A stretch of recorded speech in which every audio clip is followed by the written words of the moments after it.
Hello students, कैसे हैं आप। मेरा नाम है गौरव मिश्रा और स्वागत करता हूं मैं एक बार फिर से आप सभी का अपने यूट्यूब चैनल गौरव ट्यूटोरियल्स पर। बच्चों, आज के इस वीडियो में हम लोग क्लास 11th का 16 चैप्टर डिस्कस करना चालू करने वाले हैं, जिसका नाम है डाइजेशन एंड अब्जॉर्प्शन।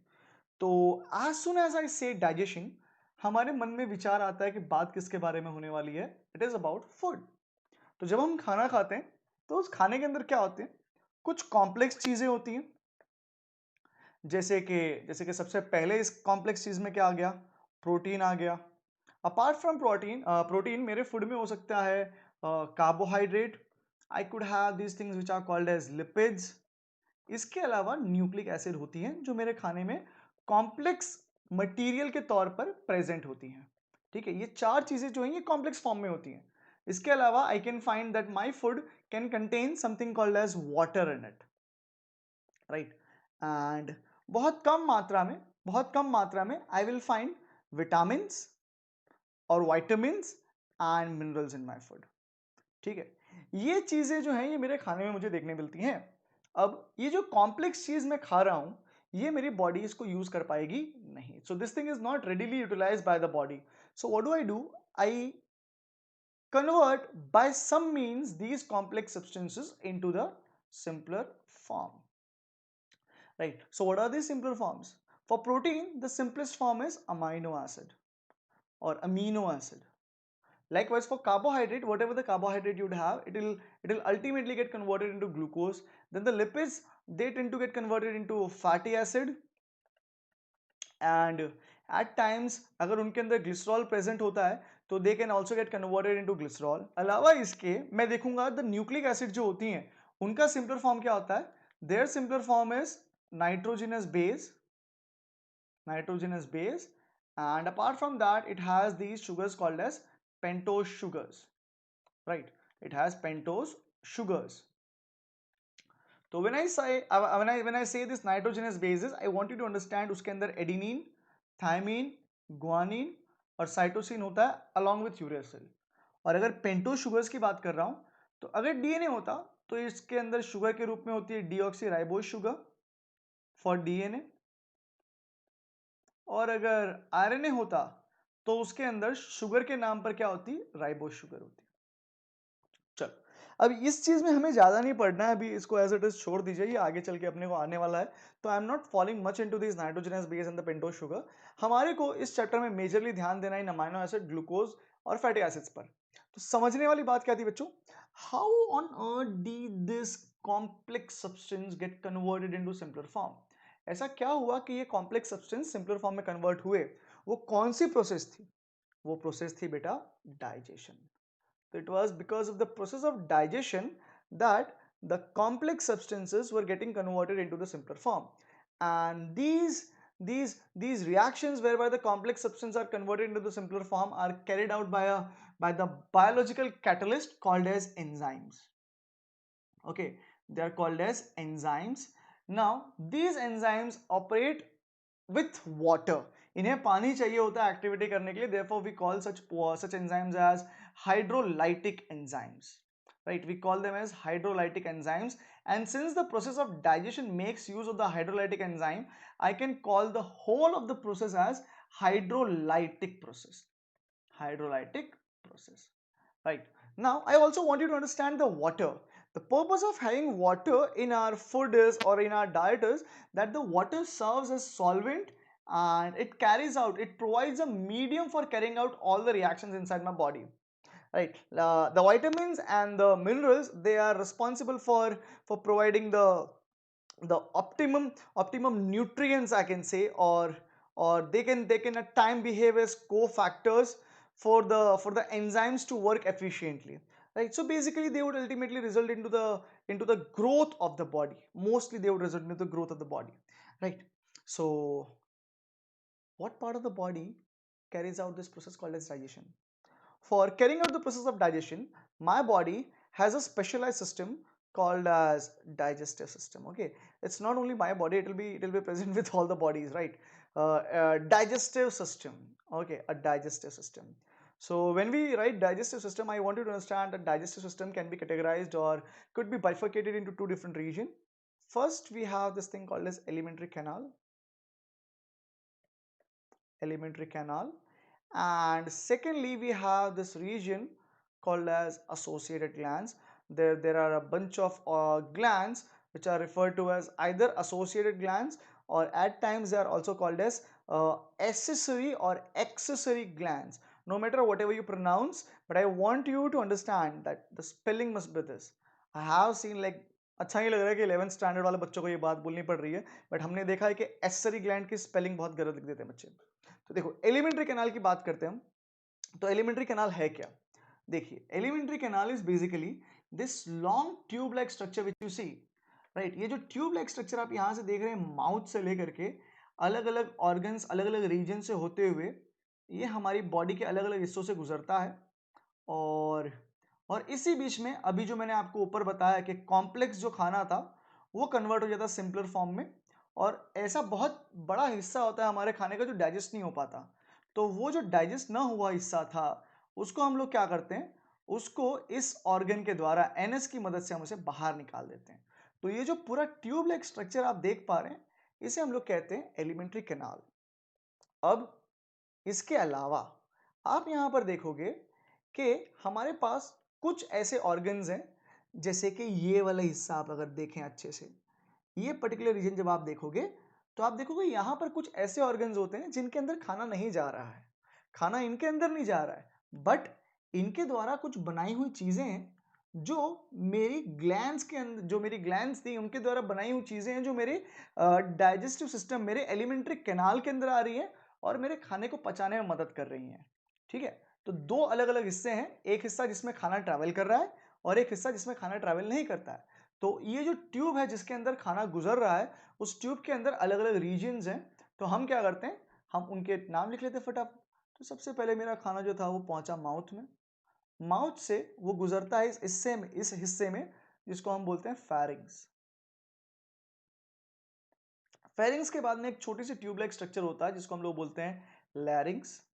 लैरिंग्स से खाना गुजरता है ईजोफेगस पर। ये तीनों ही ट्यूबुलर स्ट्रक्चर हैं जिनका काम बेसिकली खाने को माउथ से पहुंचाना है स्टमक तक। हाँ, ईजोफेगस के अंदर कुछ स्पेशलाइज्ड सेल्स होते हैं जिनका आगे जिक्र करेंगे हम। ईजोफेगस से खाना पहुंचा आपके स्टमक में। ठीक, अब जो स्टमक है, स्टमक के अंदर अलग अलग रीजन होते हैं, इसके अंदर 4 रीजन होते हैं। सबसे पहले इसके अंदर आता है कार्डियक। ठीक है, उसके बाद में आप देखोगे फंडस,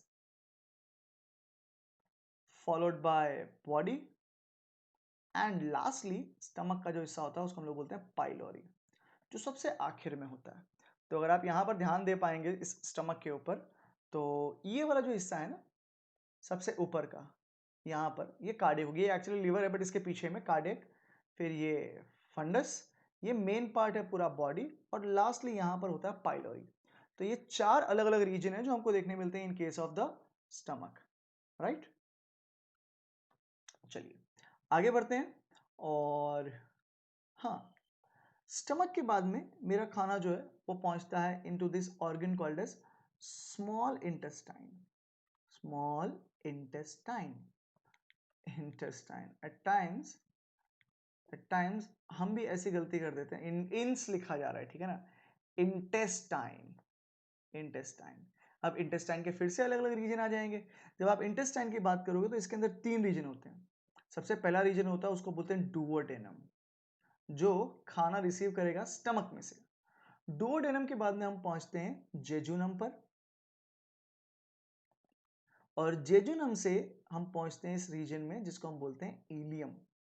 इलियम जो है ना ये सबसे एक्टिव साइट है, सब ऐसे देखा जाए एंजाइमेटिकली तो सबसे एक्टिव साइट है यहाँ पर डुओडेनम, है ना।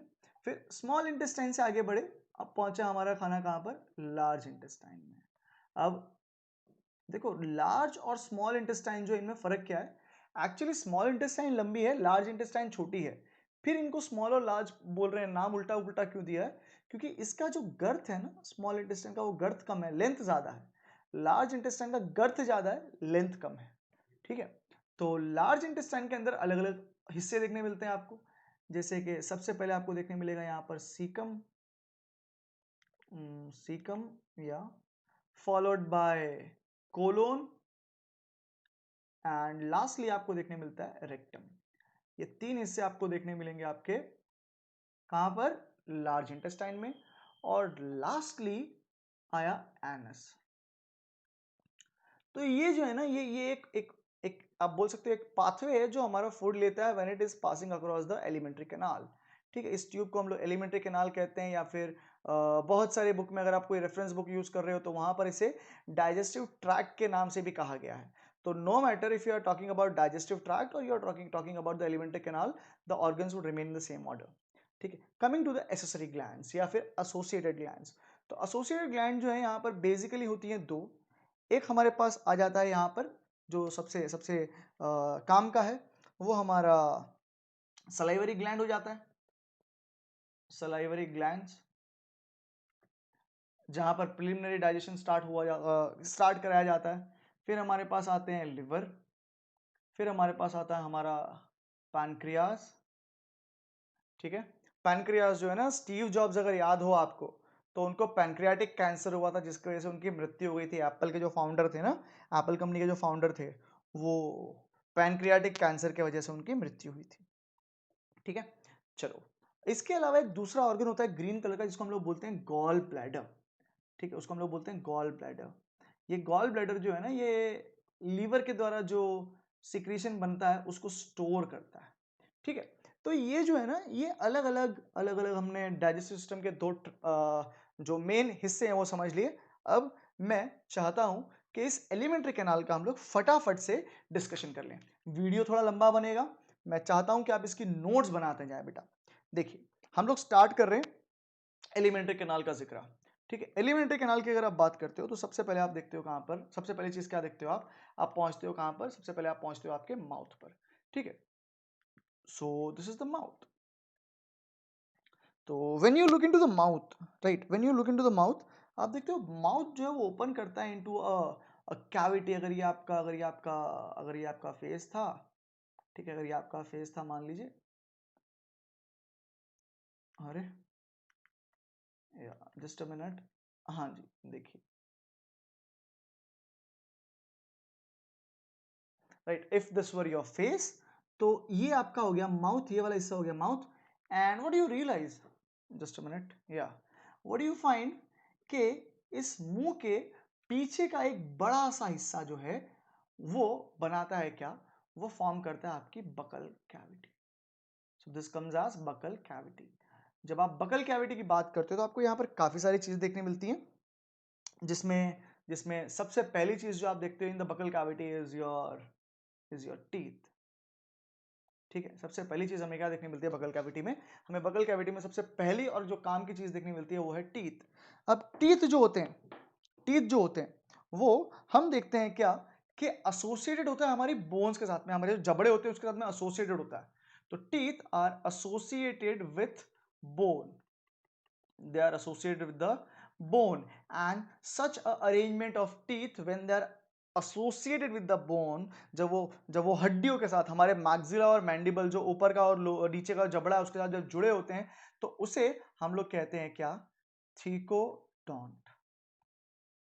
जब दांत हड्डियों के साथ जुड़ जाते हैं तो ऐसे अरेंजमेंट को सॉकेट के अंदर, ठीक है, सॉकेट के अंदर, ये जो हमारी हमारी हड्डी है उस हड्डी के अंदर सॉकेट में जाकर के बैठ जाते होंगे, तो ऐसे अरेंजमेंट को हम लोग ने क्या बोलना है? थीकोडोंट बोलना है। कई बार वो सीधा सीधा बोन के साथ जुड़े हुए रहते हैं तो उन्हें हम एक्रोडोंट के नाम से जानते हैं। ठीक है, अब हम देखते हैं कि ये बच्चा पैदा हुआ। जब ये बच्चा पैदा हुआ तो इसके पास कच्चे दांत थे। जब ये बच्चा बड़ा हो गया आपके हमारे तरह, तो हमारे दांत क्या हो गए? पक्के दांत आ गए। तो ये जब छोटा था ना बच्चा, तो जो दांत थे इनके पास में उन्हें हम कहते थे मिल्क टीथ। और ये दांत जो इस बड़े मैच्योर व्यक्ति के पास में है उन्हें हम लोग कहते हैं परमानेंट टीथ। ठीक है, देखो अभी आपके दांत नहीं टूटते हैं, अगर टूटेंगे तो वापस आ नहीं आएंगे। ये जो बच्चे होते हैं, जब हमारी उम्र कम होती है तो हमारे जो दांत टूटते हैं वो वापस आ जाते हैं। ठीक है ना, तो हमारे पास दो सेट ऑफ टीथ डेवलप होते हैं, एक मिल्क टीथ और एक परमानेंट टीथ।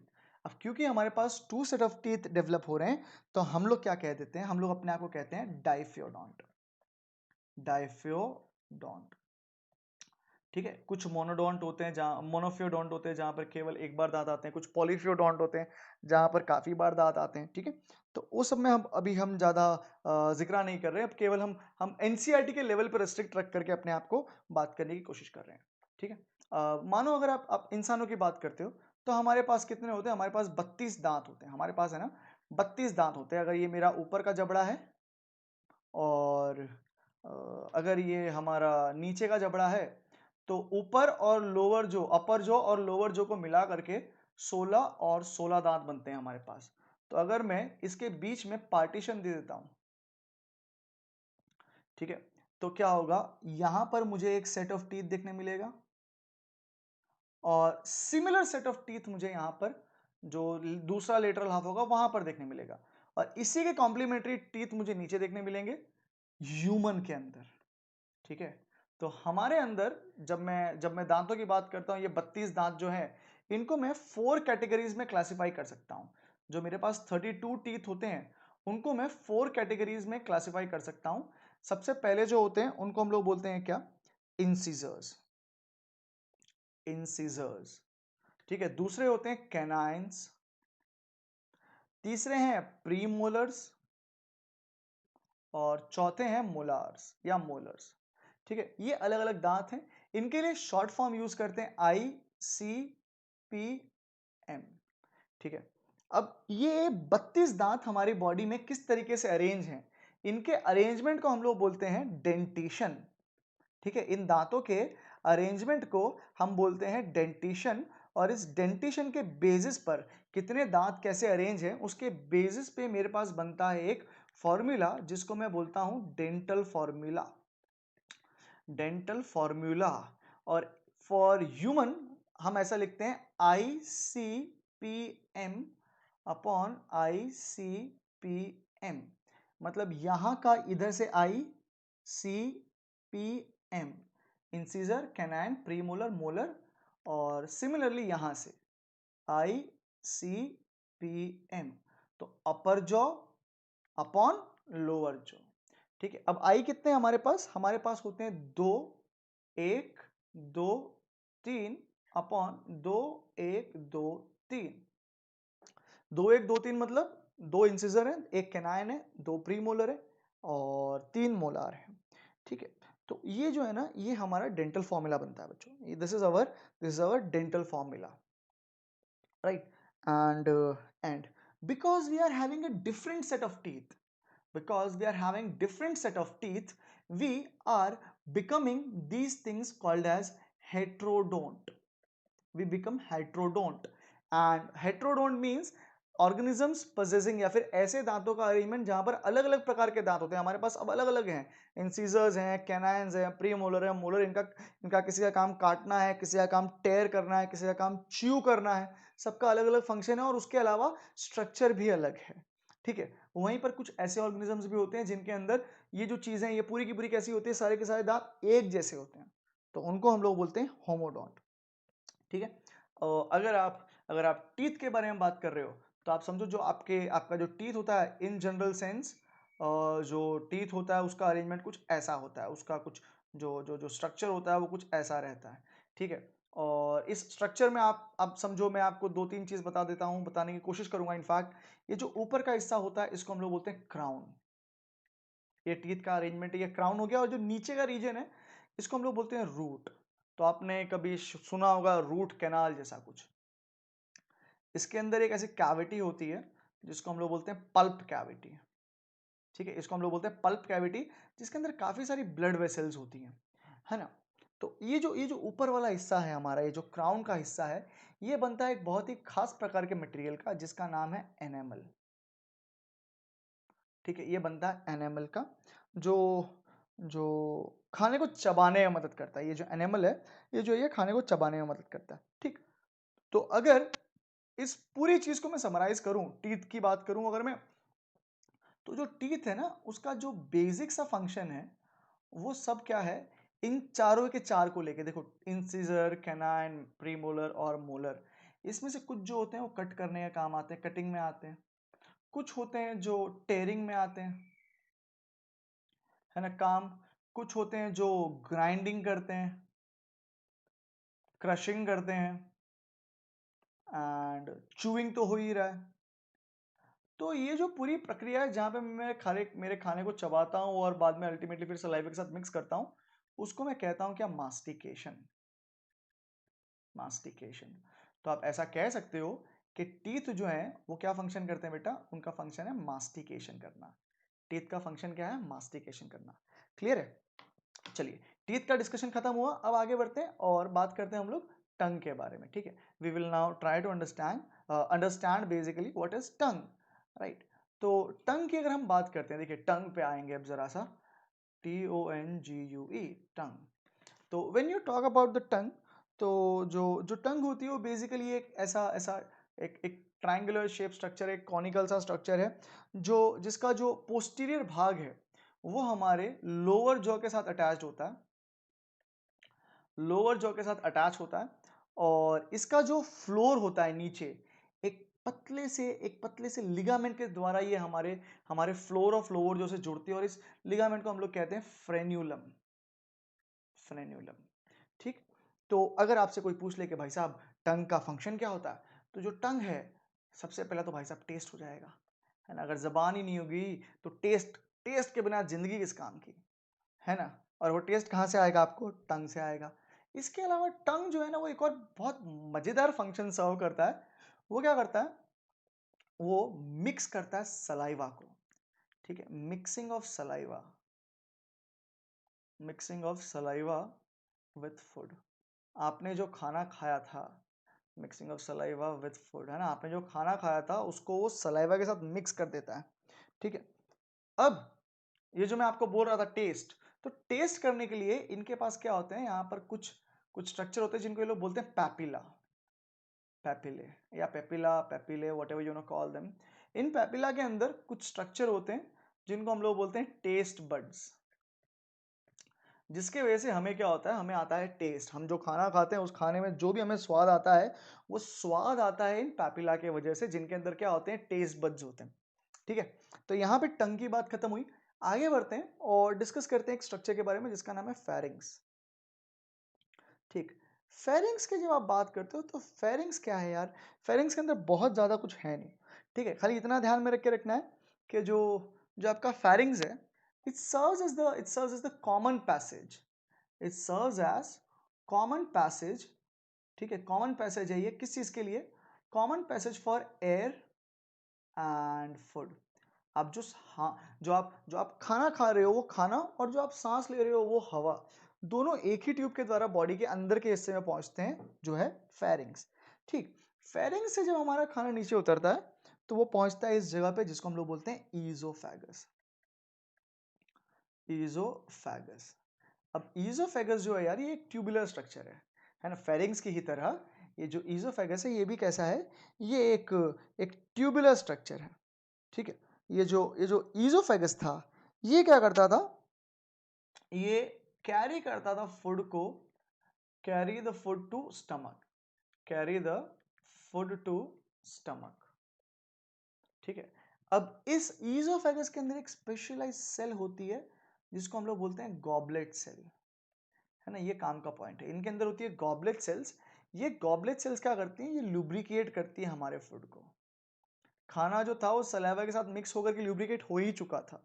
अब ईजोफेगस के अंदर क्या करते हैं, गॉबलेट सेल्स और ल्यूब्रिकेशन कर देती है। तो यहाँ पर दो प्रकार की सेल्स होती हैं, मसल्स होते हैं बेसिकली, लॉन्जिट्यूडनल मसल होते हैं एंड यहाँ पर होते हैं सर्कुलर मसल। ठीक है, अब ये जो लॉन्जिट्यूडनल और सर्कुलर मसल होते हैं, इनका क्या होता है, इनका होता है रिदमिक कॉन्ट्रैक्शन, इनका होता है रिदमिक कॉन्ट्रैक्शन। मतलब एक बार लॉन्जिट्यूडनल मसल कॉन्ट्रैक्ट करेगी, तब जो सर्कुलर है वो रिलैक्स करेगी, फिर सर्कुलर कॉन्ट्रैक्ट करेगी और लॉन्जिट्यूडनल रिलैक्स करेगी।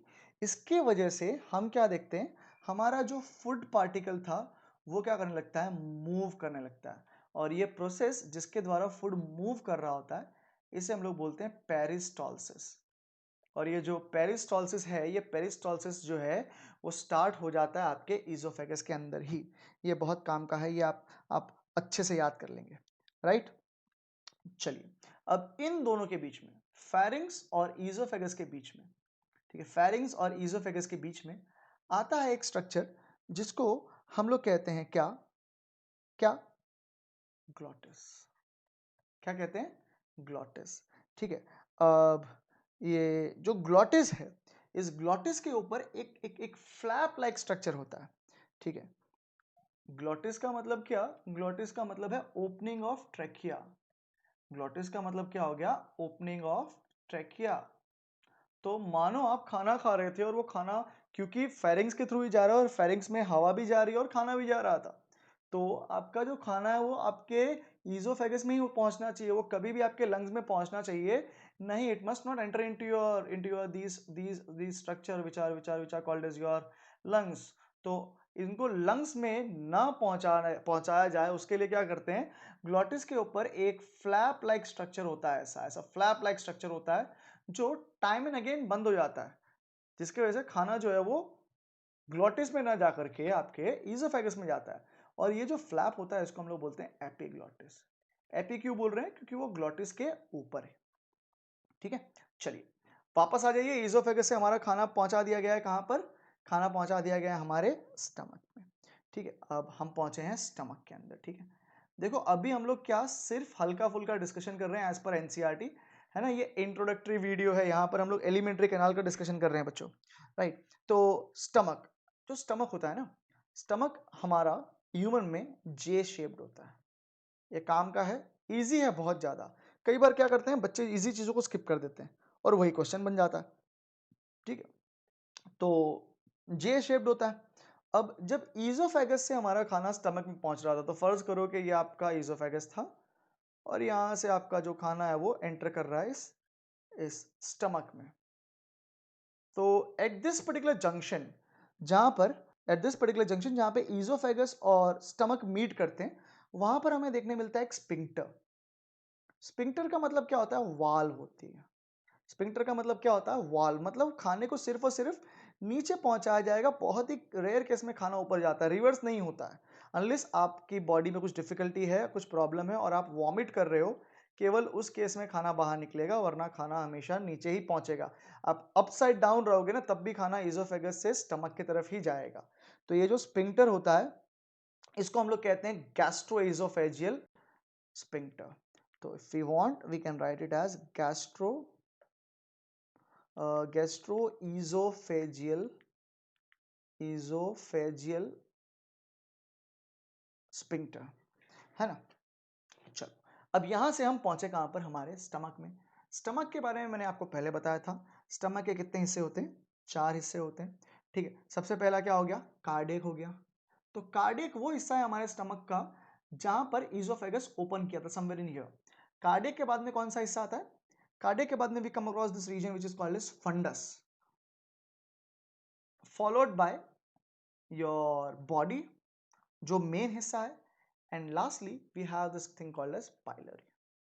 ओके, तो ये क्या है? हमारे यहां स्टमक का डिस्कशन हुआ। स्टमक से अब हम पहुंचेंगे कहां पर? अब हम पहुंचेंगे हमारी स्मॉल इंटेस्टाइन में। तो अगर आप स्मॉल इंटेस्टाइन के बारे में बात कर रहे हो, इन फिर से वही गलती हुई जो पहले थी, स्मॉल इंटेस्टाइन। तो अगर आप बात कर रहे हैं स्मॉल इंटेस्टाइन के बारे में, तो आप क्या बात करोगे? स्मॉल इंटेस्टाइन के कितने हिस्से बताए मैंने आपको? कितने हिस्से बताए? 3 बताए थे, ठीक है। यहां पर सबसे पहला जो हिस्सा था वो क्या हो जाएगा? डुओडेनम हो जाएगा, followed by jejunum, and lastly what will be the structure? Last structure would be ileum, right. तो जो जेजुनम होता है ना बच्चों, जेजुनम होता है वो कैसा होता है? सी शेप्ड होता है। ये कैसा है? सी शेप्ड स्ट्रक्चर है। स्टमक कैसा था? Stomach was J shaped, duodenum is C shaped, ठीक है। ये कैसा है? जेजुनम है ना, it is a long middle portion, long middle portion, थोड़ा बहुत कॉइल होता है। इलियम जो है ना, ये हाईली कॉइल्ड स्ट्रक्चर है। पूरी स्मॉल इंटेस्टाइन में सबसे ज्यादा कॉइल्ड स्ट्रक्चर अगर कोई है तो वो कौन सा है? वो है आपका ileum, right. Now we go to this region small intestine के बाद में कॉल्ड एज लार्ज इंटेस्टाइन। फिर से वही चीज, इंस, large intestine. Okay, large intestine would again have how many regions? It will have 3 regions. Firstly, cecum. Okay, it is called as cecum. Then colon, and lastly we have this thing called as rectum. देखिए जो जो caecum होता है, caecum जो होता है उसको हम लोग क्या कहते हैं, caecum is at times referred to as this thing called as blind sac. Okay, blind sac. अब इसको ब्लाइंड सैक कहने का रीजन क्या है, मेरे ख्याल से एनसीईआरटी में क्वेश्चन भी है इसका। ब्लाइंड सैक कहने का रीजन क्या है, एक तो बहुत छोटी है ये, ठीक है, कहीं पे किसी कोने में छुपी हुई पड़ी है, तो हिडन स्ट्रक्चर है, दिखती नहीं है। और इसके अंदर क्या होता है, बहुत सारे माइक्रोब्स भरे हुए हैं, बहुत सारे सिम्बायोटिक बैक्टीरिया हैं जो क्या करते हैं, हमारे खाने को पचाने में मदद करते हैं, ठीक है। तो this is the caecum which is referred to as a blind sac, ठीक है। चलो, कोलोन। कोलोन जो है वो चार प्रकार की होती है बेटो बच्चों। एक होता है असेंडिंग कोलोन, दूसरा होता है ट्रांसवर्स, ट्रांसवर्स, तीसरा डिसेंडिंग, और जो लास्ट वाला होगा उसको हम लोग बोलेंगे कौन सा कोलोन, उसको हम लोग बोलेंगे सिग्मोइड कोलोन, सिग्मोइड कोलोन, ठीक, कोलोन। तो अगर आप इस डायग्राम में ध्यान देने की कोशिश करें तो ये जो ऊपर की ओर जा रहा है दैट इज असेंडिंग, ये जो ट्रांसवर्स एक्सिस पे बन रहा है वो ट्रांसवर्स कोलोन, जो नीचे उतर रहा है वो डिसेंडिंग, और ये जो सिग्मा एक कर्व बना रहा है वो सिग्मोइड कोलोन बन जाता है, ठीक है। तो आपके पास कोलोन के चार हिस्से हो जाते हैं। अब फाइनली हम पहुंचे इस रीजन में जिसको बोलते हैं रेक्टम। रेक्टम ऐसी जगह है जहां पे जो अनडाइजेस्टेड फूड था उसको हम लोग टेम्परेरीली स्टोर करते हैं, ठीक है। तो rectum is a temporary storage site. हाँ जी, या rectum is temporary storage site है वो, temporary storage site, right? Then you have this thing called as anus. Anus क्या है, एनस में भी एक स्पिंक्टर रहता है। ये जो एनस है ये क्या होगा, यहाँ से हमारा जो अनडाइजेस्टेड फूड था वो बॉडी के बाहर निकाल दिया जाएगा, क्लियर। अब मैं आ रहा हूँ कहाँ पर, ये सब जो थे ना, ये सब ये जितने भी ऑर्गन्स का हमने डिस्कशन किया, starting from this region, mouth, tongue, pharynx, esophagus, stomach, small intestine, large intestine and anus, all of them were falling into the alimentary canal, they were the organs of the alimentary canal। तो अगर आप alimentary canal की बात करते हैं तो जो alimentary canal होती है, एक्सक्यूज मी, या द एलिमेंट्री कैनाल ना, it has 4 layers. Alimentary canal जो होगी इसके कितने लेयर होंगे, इसके पास होते हैं 4 लेयर। तो उन 4 लेयर के फटाफट से हम नाम देख लेते हैं। जो सबसे पहला लेयर होता है उसको हम लोग बोलते हैं serosa, serosa. Then we have this region called as muscularis, followed by this region called as submucosa, and lastly we have this region of mucosa, ठीक है। तो जैसे मानो ये आपका आपका स्टमक था, ठीक, तो जो सबसे अंदर की तरफ इस कैविटी की तरफ जो रीजन होगा ना वहां पर, ठीक है ना, हमको ये सब लेयर्स देखने मिलेंगे। ये आपका ईजोफेगस में भी होगा, आपके जो इंटेस्टाइन्स होंगे वहां पर भी होगा। तो all throughout the elementary canal we will find these layers, serosa, muscularis, submucosa and mucosa, है ना। चलो सेरोसा की बात करते हैं। तो सेरोसा जो है it is outer most layer, serosa is outer most layer and this layer is mesothelial, ठीक है। ये कैसा है, it is made up of mesothelium का बना हुआ है, makeup just a minute, made up of mesothelium. तो मैं अभी क्या कर रहा हूं, मैं एनसीईआरटी के लेवल पे ही हूं बेटा, ठीक है। Made up of mesothelium. जब ये चैप्टर खत्म हो जाएगा तो हम क्या करेंगे, इसी चैप्टर को हम लोग नीट लेवल पे जाकर के भी पढ़ने की कोशिश करेंगे, ठीक है। तो इसके अंदर कुछ कुछ कनेक्टिव टिश्यूज हो सकते हैं, बहुत ज्यादा नहीं है, यहाँ पर थोड़े बहुत कनेक्टिव टिश्यूज हो सकते हैं। तो एनसीईआरटी में दिया हुआ है विथ सम कनेक्टिव टिश्यूज, ठीक। तो अपने भी वो पॉइंट ऐड कर देते हैं, विथ सम कनेक्टिव टिश्यूज। देखो अब कनेक्टिव टिश्यूज अगर बेटा आपको याद होने चाहिए, ये 7 चैप्टर में हमने पढ़ा है कलेक्टिव टिश्यू, कनेक्टिव टिश्यूज थे कौन कौन से होते हैं कनेक्टिव टिश्यू। कनेक्टिव टिश्यू क्या होता है इनफैक्ट,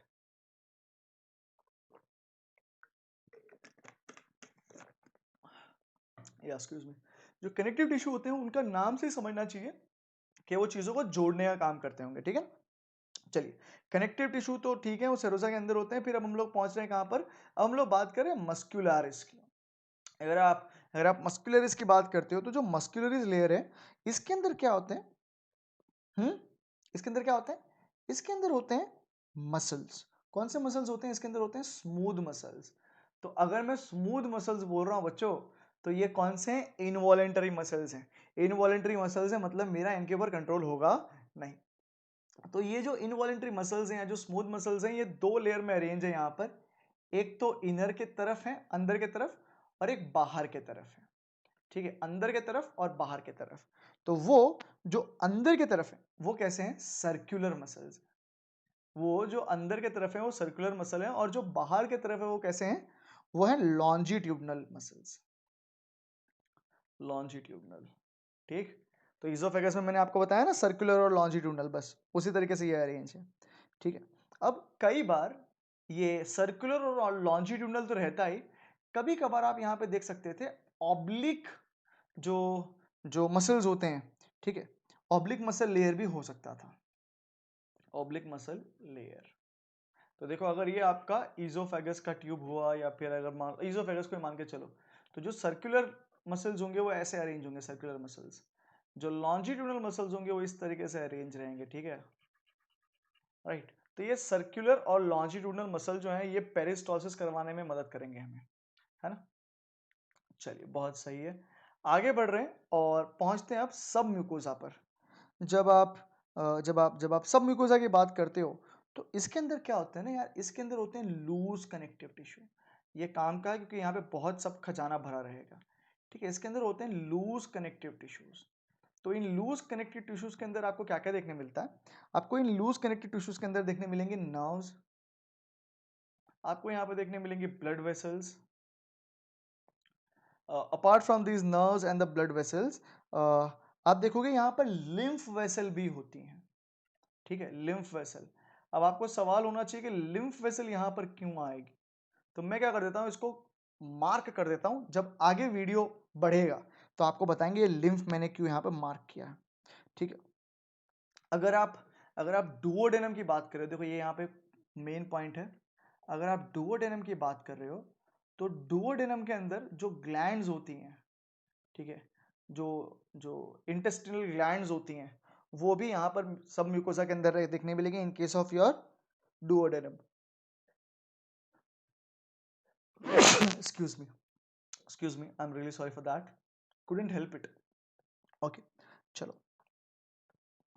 अब हमारी एलिमेंट्री कैनाल का जो सबसे इनर मोस्ट लेयर होता है, देखो, जो सबसे बाहर वाला लेयर था वो सेरोसा था, और जो सबसे अंदर का लेयर होगा वो कौन सा होगा, म्यूकोजा होगा, ठीक है। म्यूकोजा की अगर आप बात करोगे तो इसके अंदर क्या होते हैं ना, इनर मोस्ट लेयर हो गया एक, तो आपको यहाँ पे देखने मिलते हैं रॉग, ठीक है, यहाँ पर आपको देखने मिलते हैं रॉग, और या फिर रूग बोलते हैं इसको बहुत सारे लोग। तो ये रूग जो है ये क्या है, these are irregular folds, okay, ये क्या है, इरेगुलर फोल्ड्स हैं। इन फोल्ड्स के ऊपर क्या होती हैं, पर्टिकुलरली ये जो रोग्स हैं ये आपको कहाँ पे देखने मिल रहे हैं, आपको देखने मिलेंगे स्टमक के अंदर। ये काम का चीज है, ये थोड़ा सा ध्यान में रखेंगे हम लोग। ये कहाँ पे देखने मिलता है, इनसाइड द स्टमक, ठीक है। और यही म्यूकोजा, अगर आप बात कर रहे हो किसकी, आप बात कर रहे हो स्मॉल इंटेस्टाइन की, ठीक है। इनसाइड द स्मॉल इंटेस्टाइन ये म्यूकोजा क्या फॉर्म कर देगा, ये फॉर्म करेगा विलाई। स्टमक के अंदर उसको रूग बोलेंगे हम लोग, और स्मॉल इंटेस्टाइन के अंदर बोलेंगे क्या, विलाई, ठीक है। अब विलाई जो होती हैं, विलाई के अंदर क्या होते हैं, इसके अंदर आपको देखने मिलेंगे बहुत सारे छोटे छोटे माइक्रोविलाई। यहां पर आपको क्या देखने मिलेंगे, माइक्रोविलाई देखने मिलेंगे, ठीक है। अब ये माइक्रोविलाई क्या करेंगी माइक्रोविलाई, ये एब्जॉर्प्टिव एरिया बढ़ा देगी। जो एब्जॉर्प्टिव एरिया होता है सरफेस का, जो एब्जॉर्प्टिव एरिया है वो बढ़ा देती हैं, ठीक। तो जैसे मानो कि ये हमारा हमारा फोल्ड था स्मॉल इंटेस्टाइन का, ऐसे करके,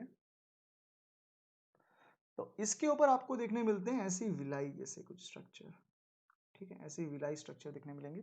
तो मैं क्या करता हूँ, फॉर टाइम बिंग इसको थोड़ा जूम कर देता हूँ ताकि we get a fair bit of idea. तो पहले मैंने ये देखा कि ये स्मॉल इंटेस्टाइन था और उसके ऊपर ये विलाई हुई, these are villi. Over the villi, you will find these small hair-like particles, ठीक है, which are called as microvilli.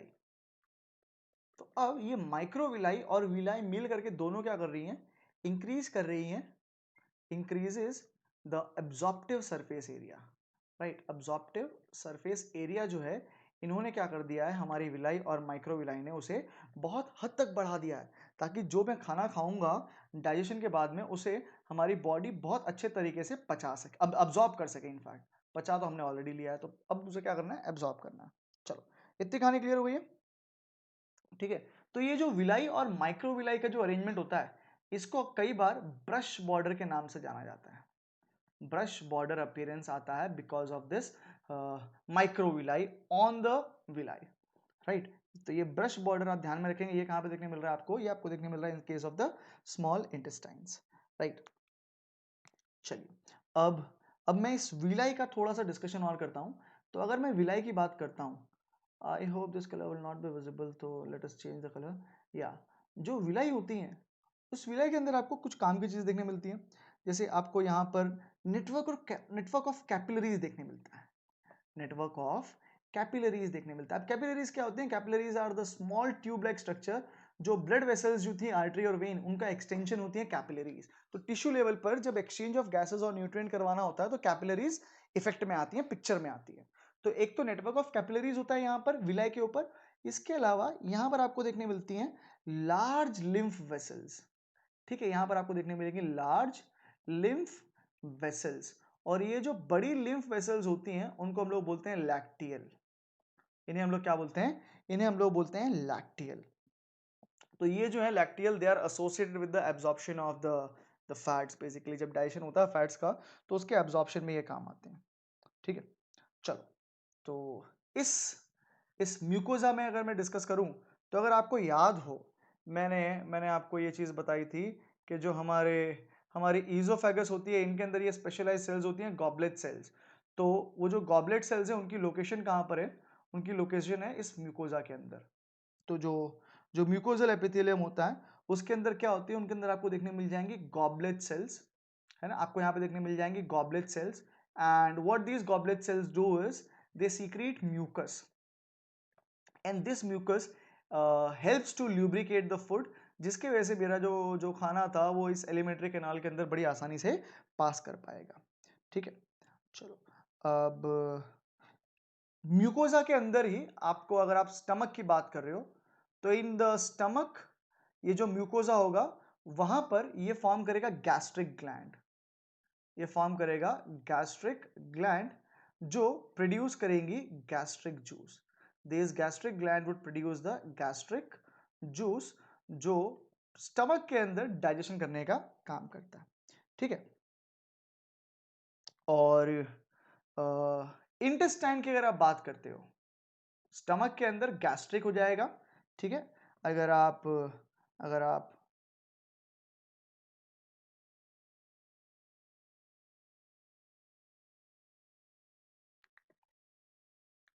चलिए, ये जो बात हुई थी, ये जो बात हुई है, ये हमारे एलिमेंट्री कैनाल की बात हुई, ठीक है. तो आई होप ये जो एलिमेंट्री कैनाल का डिस्कशन है, you are thorough with it, right. अब हम लोग डिस्कस करते हैं हमारी एसोसिएटेड ग्लैंड्स के बारे में, राइट. एसोसिएटेड ग्लैंड्स की बच्चों अगर बात करते हो, तो हमने बताया आपको कितने प्रकार की ग्लैंड्स बताई, मैंने आपको एसोसिएटेड ग्लैंड में 3 बताई, सलाइवरी ग्लैंड, लिवर और पैनक्रियास. तो अभी मैं सबसे पहले डिस्कशन स्टार्ट करता हूं अबाउट द सलाइवरी ग्लैंड. तो salivary gland, if at all we are talking about the salivary gland, तो सलाइवरी ग्लैंड जो होती है बच्चों, वो क्या करती है, सलाइवरी ग्लैंड जो है, उसके नाम से ही समझ में आता है कि वो प्रोड्यूस करती होंगी क्या, वो प्रोड्यूस करती होंगी saliva. They produce saliva. Salivary gland के 3 प्रकार हैं. सबसे बड़ी जो होती है हमारे कान के आसपास होती है, जिसको हम लोग बोलते हैं पैरोटिड ग्लैंड्स, ठीक है. कई बार इनका इंफेक्शन हो जाता है, तो हमें एक बीमारी हो जाती है जिसको हम बोलते हैं मम्प्स, ठीक है. पैरोटिड ग्लैंड के इंफेक्शन को मम्प्स कहते हैं. तो पैरोटिड ग्लैंड जो सबसे बड़ी ग्लैंड हो जाती है, जो हमारे हमारे जस्ट गाल में कान के तरफ होती है, ठीक है, आपकी कनपट्टी जिसको आप बोल रहे हो वहां पर. दूसरी ग्लैंड जो होती है उसे हम लोग कहते हैं, we can call it as submaxillary. या फिर it is also refer to as submandibular, submaxillary या फिर सब मैंडिबुलर ग्लैंड। ये जो है ये हमारे लोअर जॉ के आसपास होती है, ठीक है। This is present near the lower jaw. Likewise जो थर्ड ग्लैंड होती है उसे हम लोग बोलते हैं सबलिंगुअल। लिंगुअल, लिंगुअल मीन्स मतलब क्या हो रहा है, it is associated with your tongue, जबान के आसपास रहेगी, ठीक। तो ये जो है सलाइवरी ग्लैंड, ये प्रोड्यूस करती है सलाइवा जिसके अंदर होते हैं एंजाइम, जैसे कि यहां पर आप देखते हो you will find this thing called as amylase, जो कार्बोहाइड्रेट के डाइजेशन में मदद करता है। फिर इसके अंदर लाइसोजाइम होता है, इसके अंदर बहुत सारे बाइकार्बोनेट आयंस होते हैं, ठीक है। तो उसका जिक्र अभी मैं नहीं करूंगा, वो जो जो मैं नीट लेवल के वीडियोस बनाऊंगा वहां पे मैं उसके बारे में आपको और विस्तार से बताने की कोशिश करूंगा। फिर आई हमारा जो दूसरा ग्लैंड है, वो हमारे शरीर का जो सबसे बड़ा ग्लैंड है, वो कौन है? वो है ये स्ट्रक्चर जिसको हम बोलते हैं लिवर। तो अगर आपने अपने अमिताभ बच्चन के बारे में सुना होगा, देखा भी होगा उन्हें एक्ट करते हुए, उनकी एक पिक्चर आई थी जिसका नाम था कूली। उसमें उन्हें एक व्यक्ति ने मारा था पंच, जिसकी वजह से उनका लीवर डैमेज हो गया था। तो he is really really a very lucky man to survive. उनका लीवर जो है बहुत बहुत बुरी तरीके से डैमेज हो चुका है। तो जो लीवर है वो सबसे बड़ी ग्लैंड होती है। Basically it is the largest gland which weighs somewhere close to 1.2 to 1.5 kilogram, काफी भारी है, ठीक है। और ये जो है ना, ये हल्का सा हमारे बॉडी के राइट साइड में होता है, ठीक है। स्लाइटली राइट साइड में होता है, स्लाइटली राइट में होता है ये, ठीक। तो हाँ, ये जो है ये बहुत बहुत काम की चीज है जो आपका लिवर है वो। अब ये लीवर जो है ना, ये लीवर जो है ये क्या करता है, इसके दो लोब्स होते हैं। Liver has two lobes, right. पूरा का पूरा बच्चों एनसीईआरटी का मैं आपको बता के दे रहा हूं, ठीक है। पूरा का पूरा एनसीईआरटी के बारे में बात हो रही है। तो इसके अंदर क्या होते हैं, दो लोब्स होते हैं। और इसकी जो फंक्शनल यूनिट होती है, ठीक है, हमारे लीवर की जो फंक्शनल यूनिट है, फंक्शनल यूनिट, लीवर की फंक्शनल यूनिट को मैं क्या बोलता हूं, इसकी फंक्शनल यूनिट को मैं बोल रहा हूं हेपेटिक लोब्यूल। Hepatic lobules. तो हेपेटिक लोब्यूल्स जो है वो इसकी स्ट्रक्चरल और फंक्शनल यूनिट है, जिसके अंदर होती है हेपेटिक सेल्स। क्या होती है इनके अंदर? इनके अंदर होती हैं हेपेटिक सेल्स, ठीक है। जो व्हाट वाज से जो आपस में इस तरीके से अरेंज करती हैं कि ये एक कॉर्ड लाइक स्ट्रक्चर फॉर्म करे, एक पतले से धागे जैसा एक स्ट्रक्चर फॉर्म कर सकें, ठीक है। अब ये जो हेपेटिक लोब्यूल था, ठीक है, ये जो हेपेटिक लोब्यूल था, हर हेपेटिक लोब्यूल एक पतले से कनेक्टिव टिश्यू के द्वारा कवर होता है, ठीक है। तो ये जो है ना, ये थिन कनेक्टिव टिश्यू है, थिन कनेक्टिव टिश्यू है। मैं शीत बोल देता हूं। शीत का मतलब क्या है, एक पतला से लेयर के द्वारा ये क्या हो रहा है, कवर हो रहा है। और ये जो थिन कनेक्टिव टिश्यू है या जो शीत है, इसको आपने क्या बोलना है, इसे आपने कहना है ग्लिसन्स कैप्सूल। क्या बोलोगे इसे आप? Glisson's capsule. ऑलराइट, चलो ग्लिसन कैप्सूल्स आ गया। अब ये जो हेपेटिक सेल्स थी, what are these hepatic cells gonna do? These hepatic cells are going to produce this thing which is called as bile. Okay, it is not bile, it is bile. It is called as bile. तो ये जो bile बनाया है हमने ना, ये जो bile हमने बनाया है, ये बाइल क्या करेगा? ये बाइल हेपेटिक डक्ट्स के द्वारा, किनके द्वारा? हेपेटिक डक्ट्स के द्वारा, जस्ट अ मिनट, हाँ, या ये बाइल, इसको हम लोग इस हेपेटिक डक्ट के मदद से, हेपेटिक डक्ट के मदद से पहुंचा देंगे into this sac like structure, जिसको हमें क्या बोलना है? गॉल, या we will call it as gall bladder. तो जो गॉल ब्लैडर होता है बच्चों, ये हमारे लीवर को, लीवर की जो प्रोडक्ट है, जो बाइल जूस उसने प्रोड्यूस करा है, उस बाइल को स्टोर करने का काम करता है। क्या करता है? बाइल को स्टोर करने का काम करता है। तो जो लीवर था उसकी डक्ट को हमने बोला हेपेटिक डक्ट। ये जो गॉल ब्लैडर होता है, इसकी डक्ट को हम लोग क्या बोलते हैं? इसकी डक्ट को हम लोग बोलते हैं सिस्टिक डक्ट। इसकी डक्ट को हम लोग क्या बोलते हैं? Cystic duct. तो ये हेपेटिक डक्ट और गॉल ब्लैडर की सिस्टिक डक्ट दोनों आपस में जब जुड़ जाती हैं तो ये बनाती हैं CBD। मेडिकल टर्मिनोलॉजी में CBD बोल रहे हैं, और अब अभी तो हम मेडिकल में पहुंचे नहीं है, तो हम इसे क्या बोलेंगे, हम इसे बोलेंगे कॉमन बाइल डक्ट, राइट। तो अपने पास में कॉमन बाइल डक्ट आ गया, ठीक है ना। चलो अब ये कॉमन बाइल डक्ट क्या करता है, ये कॉमन बाइल डक्ट जो है ये जुड़ जाता है हमारे पैनक्रियाज के डक्ट के साथ में। ये जुड़ जाता है हमारे पैनक्रियाज के डक्ट के साथ में, जिसको हम लोग बोलते हैं पैनक्रियाटिक डक्ट। पैनक्रियाटिक डक्ट, तो जब ये कॉमन बाइल डक्ट और पैनक्रियाटिक डक्ट जुड़ जाता है तो ये क्या बनाता है बच्चों, ये बनाता है हेपाटो पैनक्रियाटिक डक्ट। ठीक है, ये जो हेपाटो पैनक्रियाटिक डक्ट दिया है ये प्रोटेक्ट करता है, I mean it is guarded by a sphincter. ये जो है ना, ये एक स्पिंक्टर के द्वारा कंट्रोल होता है, जिसको हम लोग बोलते हैं sphincter of Oddi. Sphincter of Oddi, और ये ओपन करता है एम्पुला ऑफ वाटर में, जिसका आपको अभी अभी बताऊंगा नहीं मैं कुछ भी उसके बारे में, ठीक है, NCERT। ऑलराइट, फिर हमारे पास आई कौन सी, थर्ड वाली ग्लैंड। कितनी ग्लैंड देख ली बच्चों, दो देख ली, सलाइवरी लीवर। अब हम लोग पहुंचेंगे थर्ड ग्लैंड पर, जिसका नाम क्या है, पैनक्रियास। पैनक्रियास, तो अगर आप पैनक्रियास के बारे में बात करें तो इट इज हैविंग रफली अ शेप ऑफ स्वीट पोटैटो जैसा शेप होता है इसका। अब ये जो पैनक्रियास ग्लैंड होती है, ये जो पैनक्रियास है बेसिकली ये एक्सोक्राइन भी है और साथ साथ में ये एंडोक्राइन भी है। एक्सोक्राइन का मतलब ऐसी ग्लैंड जो अपना secretion flow I mean dump करती हो outside the blood vessel, outside the blood basically. Endocrine का मतलब क्या होता है, ये सिक्रीट करती है इनटू द ब्लड। इनका जो भी सिक्रेशन होगा वो सब का सब कहाँ ऐड कर दिया जाएगा, वो सब का सब ऐड कर दिया जाएगा हमारे ब्लड के अंदर, तो पूरी बॉडी में सर्कुलेट कर लेता है।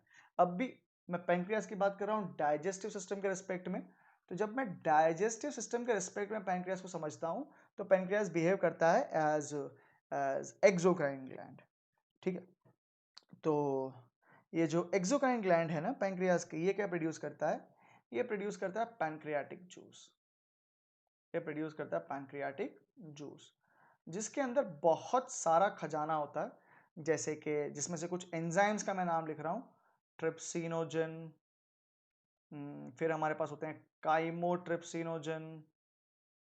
इसके अलावा we have this thing called as pancreatic lipase, we have pancreatic amylase, ठीक, काफ़ी सारे एंजाइम्स होते हैं इसके अंदर। पैंक्रियाटिक जूस है ये, ठीक है, या पैंक्रियाटिक एंजाइम्स। अगर आप एंडोक्राइन ग्लैंड की बात करते हो तो जब ये एंडोक्राइन ग्लैंड की तरफ बिहेव करता है तो इसके पास क्या होते हैं, इसके पास कुछ स्पेशल रीजन है जिसे हम लोग बोलते हैं आइलेट्स ऑफ लैंगरहैंस, जहां पर अल्फा बीटा सेल्स होती हैं जो प्रोड्यूस करती हैं insulin and glucagon respectively. Glucagon, आपने डायबिटीज़ के बारे में सुना होगा, अगर डायबिटीज़ के बारे में सुना है तो आपने इंसुलिन के बारे में भी सुना होगा। इनका रोल होता है ना हमारे हमारे मेटाबॉलिज्म में, बेसिकली जो शुगर है उसके डाइजेशन को कंट्रोल करना, उसके मेटाबॉलिज्म को रेगुलेट करवाना काम होता है इंसुलिन और ग्लूकागॉन का। और कभी भी इनमें डिस्टर्बेंस हो जाता है तो हमें कंडीशन होती है, इसका नाम है इंसुलिन। तो बच्चों आज का जो वीडियो था उसमें इतना ही डिस्कशन है, मैं समझ रहा हूँ ज़्यादा हो गया होगा, तो we will stop here. Basically हमने बात करी है डाइजेशन की, जहाँ पे मैंने देखा फूड के अलग अलग कंपोनेंट्स, मैंने डाइजेस्टिव सिस्टम देखा, एक बार फटाफट रिकॉल कर लेते हैं, जिसके दो भाग देखे, एलिमेंट्री कैनाल और एसोसिएटेड ग्लैंड। एसोसिएटेड ग्लैंड में हमने तीन चीज़ें देखी, हमने देखी सलाइवरी ग्लैंड, हमने लीवर देखा, हमने हमने इसके अलावा पैंक्रियास को समझने की कोशिश की, ठीक है, जहाँ पे मेरे को ये पता चला कि यहाँ पर खाना डायरेक्टली एंटर नहीं करता, बट इनके जो सिक्रेशन है वो खाने को पचाने में मदद करते हैं। फिर मैंने स्मॉल इंटेस्टाइन के अलग अलग आई मीन एलिमेंट्री कैनाल के अलग अलग रीजन समझने की कोशिश की, जिसमें मैंने समझा माउथ, मैंने माउथ के अंदर अलग अलग स्ट्रक्चर समझने की कोशिश करी, मैंने tongue, pharynx, esophagus, stomach, small intestine, large intestine, anus की बात करी, फिर हमने जो एलिमेंट्री कैनाल के जो हिस्टोलॉजी है वो समझी। ये हिस्टोलॉजी एग्जाम के पॉइंट ऑफ व्यू से इंपॉर्टेंट है, तो बच्चों थोड़ा सा इसको आप और अच्छे से देख लेना एक बार, और इसकी नोट्स भी बना लेना। So that is it in this video, guys. I hope you would have liked the video. If that is the case, please hit the like button. You can also share the video with your friends, and do provide your valuable comments. ठीक है, वो बहुत ही ज़्यादा motivational होता है। तो yeah, I'll wind up here. Thank you very much, and may God bless you all.